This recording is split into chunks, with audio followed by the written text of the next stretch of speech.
Market it is with the Bank Nifty firing away almost 700 points on the upside, and look at Axis Bank make really smart moves just before its numbers. Axis is at the day's high and one of the key performers. Let's go across to Abhishek to understand what the street is expecting from the numbers tomorrow. Abhishek?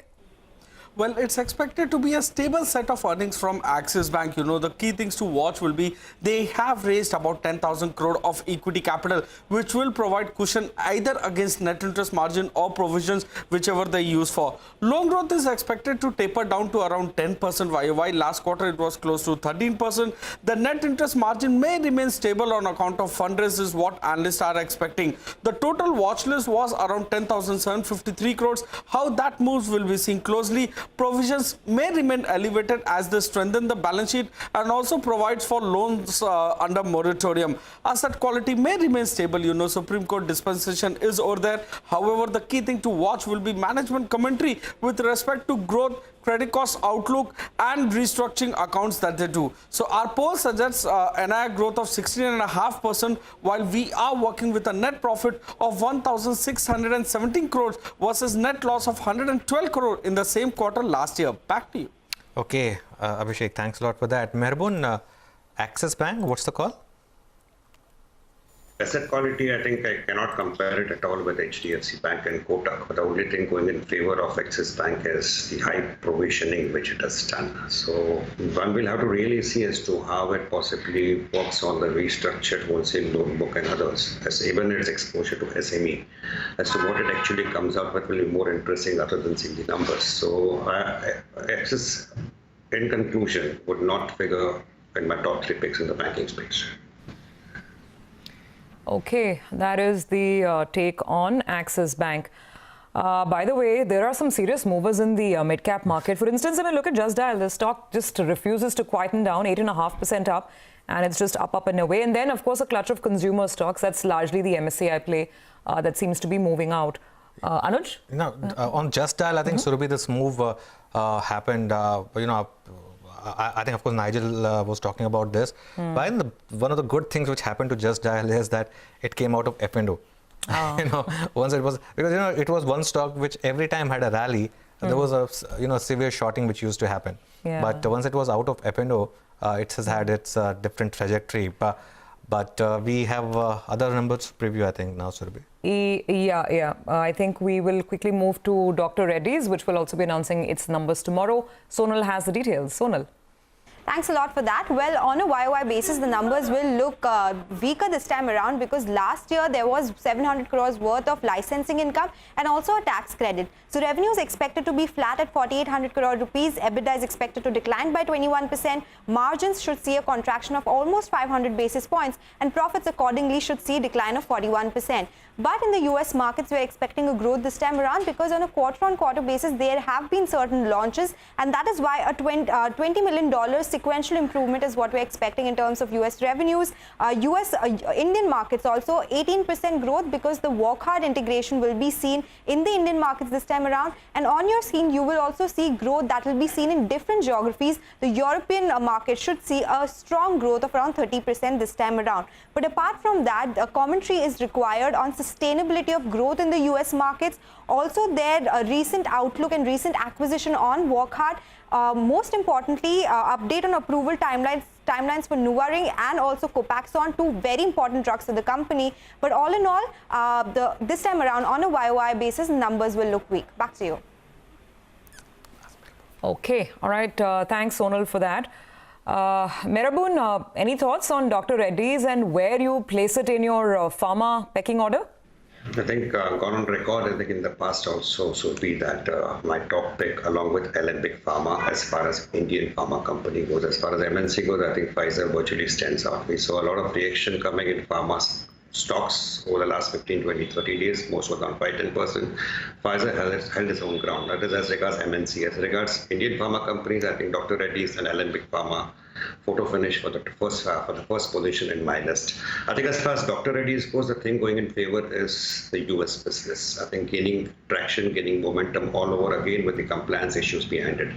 Even the non-US geographies, which the company is focusing on, I think virtually is going to show traction going ahead. I think between FY21 and 24, I have reasons to believe that we will see a CAGR growth of at least around 15 to 16% for Dr. Reddy's. So I think despite the fact that the stock has run up by nearly 800,000 rupees over the last 2.5 months, I think at the present price of 5,000 rupees, I can conservatively state that this should be at least 30 to 40% higher, maybe a price of 7,000 rupees. I see it coming over the next 6 quarters. Clear disclosures in place. Okay, Mehrbon, we will leave it there today. Thanks a lot for joining us. Well, just revisit Apollo Hospitals. Just look at that vertical move now, up another 20 rupees since the time we last addressed that. There it is. Look at that move now on Apollo. Sushil Kedia is joining us, founder of Kedianomics. Sushil, good afternoon.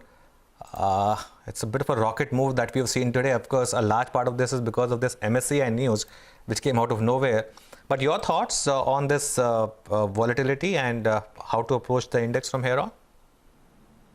Anuj, the volatility increment has been much more noticeable on Wall Street, naturally given the big factor of the election there. Now, any time in my 30 years career, I've noticed markets remaining up or going up, along with volatility going up. That's the sign of, a big harakiri awaiting us going down the road. And in the small delay that is there in between this rising volatility and the eventual melt out of stock prices, it is the long gamma strategies against the common sense that usually will get hurt most first. So anybody who's long options hoping that, volatility is going up, I'll make money. The long gamma is going to viciously first cut those people and then the downtrend will come. So apart from, this noticeable pattern on S&P 500, where we've been expecting that irrespective of the election outcome, there is going to be a huge slide down there. When I come closer home, and Anuj, last evening I was looking at the 10-year India yield, and if we close above 5.948 on that, a serious long-term reversal on this very benevolent, benign interest rate cycle of last 3.5 years is looking very apparent to me. And to cross-check that, if I went and checked the 10-year yields on almost the 10 major markets in the world, it looks like the interest rate cycle globally is ready to reverse, not yet reversed. And let's see what events come to justify that. So when I combine this with our Nifty charts or the Bank Nifty chart or the S&P chart and this potential reversal in interest rates. So talking about next 3 days, 5 days is a different thing. We'll talk about that also, time permitting. But I think, strategically speaking, from 7,500 to 12,000, let me ask this question to myself. Is the probability of Nifty going to 13,000 more than the probability of Nifty going back to 8,000? The answer is no. So, the dice is loaded in favor of those who will pick up the money from the table, prune their equity holdings and selectively start looking for shorts. And short-term trading, the adjustment of noise and how we adapt over the next 2 weeks is a different game altogether, and we can talk about it.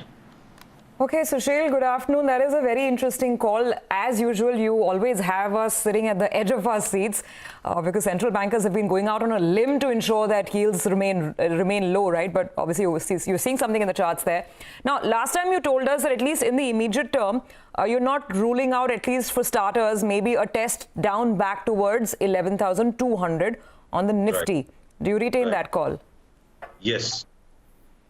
So before 12,000 is tested out, again, the call for 11,200 remains intact. This, spike up in Kotak today, which has sort of skewed the charts, or a bump up of 50 rupees on Reliance, that has kept the markets intact. But when I look across the sectors, IT, clear-cut, immediate term sell.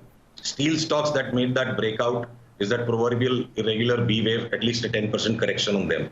Except for Tata Motors, all other auto stocks are a sell for me. So if steel, IT, even cement is not performing anymore, all the results factored in, the charts have toppy. And now, within the banks, we are witnessing very focused, very laser sharp, focused euphoria. It was HDFC and HDFC Bank first, which went through euphoria. Now Kotak is coming. But say today, if HDFC is a screaming sell call with a short trade triggered. So this market is rotating very focused, limited euphoria, stock by stock.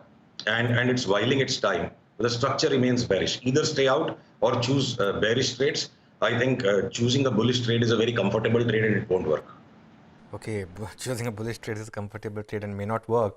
You mentioned Reliance in passing.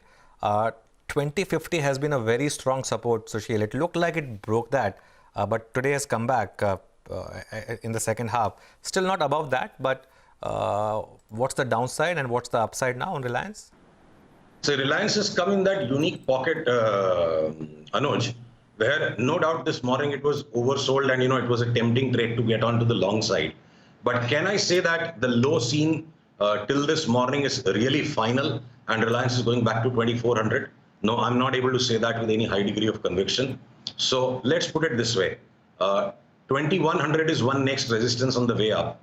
And without crossing that, we should go back to form another low, maybe at 1950. It's a guesswork. 1950 is not a prior support resistance. And should even 2100 take out, I'm not yet convinced from the patterns I've seen in the last 4 hours of trade that will in any hurry go past 2160. So either 2100 is my point of selling Reliance or 2160. We'll see whether it gobbles one stop loss in between. And we'll come back and retest the lows that were made today, maybe go down by another 30-40 rupees below. So not an immediate large upside. At the same hand, Reliance has done most of its damage. If I can paraphrase, while the whole market was going up, Reliance is corrected by close to 16-17%. And now Reliance may not have much left to be going down on the downside. While the whole rest of the market goes down, Reliance may, keep coming and producing these intraday euphorias and try to hold up Nifty. Exactly what I was thinking. You preempted my next question. So in that case, since you have a very clear, emphatic bearish view at this point in time, Sushil, and it's a big negative call, what would the top shots be? You just gave us one name, HDFC Bank. What else? Surabhi, this question needs to be worded carefully. I mean, this answer needs to be worded carefully. Now, don't beat me up, guys, when I tell you once again what I told you at the beginning of this year, that despite the euphoria of Kotak today, I cannot place my finger on the next 3-5% with this kind of a massive euphoria today. It can while around for a couple of days more. But say, strategically speaking, if indeed my call were to come right, that worldwide will see an equities rout again over the next 6 months, a stock like Kotak will fall back by 50%, going down to maybe 800 or 850. So that big a kind of a cave, that being a kind of a abyss, also foreseeable, to try and chase the next 5% and how successfully one will be able to enter which trades is very tricky. See, Kotak is a fantastic company, a great bank, as Anuj verbalized it just a few minutes ago, the most expensive bank. But it's been a very bad stock for traders to trade. So if somebody can take a small pinch of a trade and hold it for 6 months, then, I feel far more comfortable in saying we'll buy 2 shares for the same cost than is available at this price whenever that route comes. So, Surabhi, very short-term trading, the momentum is still on, keeping on getting short on the IT names. Tech Mahindra is an immediate short to take. HDFC is an immediate short to take. I'm talking about the next 10 days time frame. Next 6 months is a totally different trade. And the Nifty itself is a short trade. So next 10 days into the US election, we'll have to do some very tentative trading. And once, the downtrend is established and volatility keeps on spiking up along with, then pretty much everything will become a sell. Okay. Sushil, do you have a call on Asian Paints? Again, a remarkable stock, back to its highs. Yeah, so Asian Paints is back to its highs. This is a fantastic company and again a poor quality stock for regular traders. So I think this high on Asian Paints needs to be just given a pass. Wherever it expires in next 1 or 2 days, it's seriously overbought, and the next reversal should again see it going back to 1900 or lower.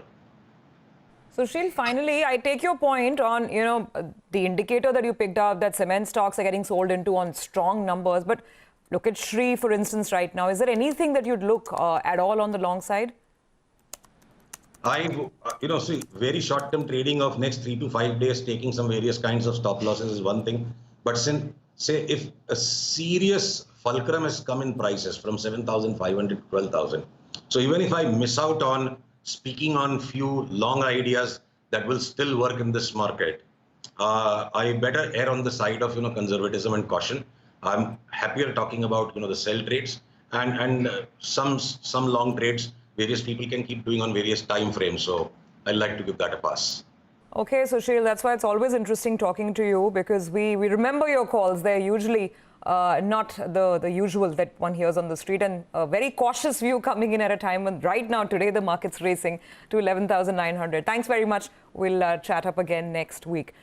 So, okay, Anuj, those were, Sushil's trades. But now getting back to today's action and the serious momentum that's visible on the screen, what do you make of it?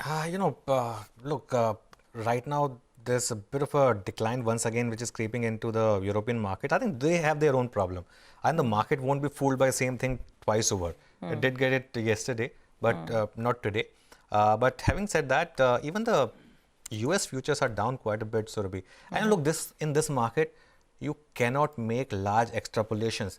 The ones who have suffered the most in this market are the ones who have extrapolated trends in this market. And if you carried home short positions yesterday, good luck to you. So, today you might be tempted to carry long trade, but who knows, things could turn overnight once again. Today you had, a lot of things working for you. The market was at an extreme. It was oversold. You had this MSCI news. came out. And, you had a couple of good results, and, all of a sudden you saw short covering. But like you have seen, this is essentially still a ranging market. It's made sense to buy at 11,750 and to sell at 12,000, and then, decide the reasons later, perhaps. That trade has worked. As of now, there's no reason to believe that, it's changing. So, be happy about today's trade, but don't extrapolate anything. Extrapolating is something which becomes extremely, troublesome in this market on both sides. Yeah, absolutely. And we have to take that caution on board, of course. As Anuj pointed out, European markets are struggling now. The French market, which is where we're getting all these negative headlines of the rising cases, is down about 1.5%, the CAC at the moment. So can't ignore that. Let's take a break on that note. We'll come back on the other side, tell you what the conversations are like in dealing rooms today, what's the chatter. And not just that, more earnings tomorrow. We're not done yet with the prep. Hero MotoCorp, L&T and Titan. We'll get you all the previews.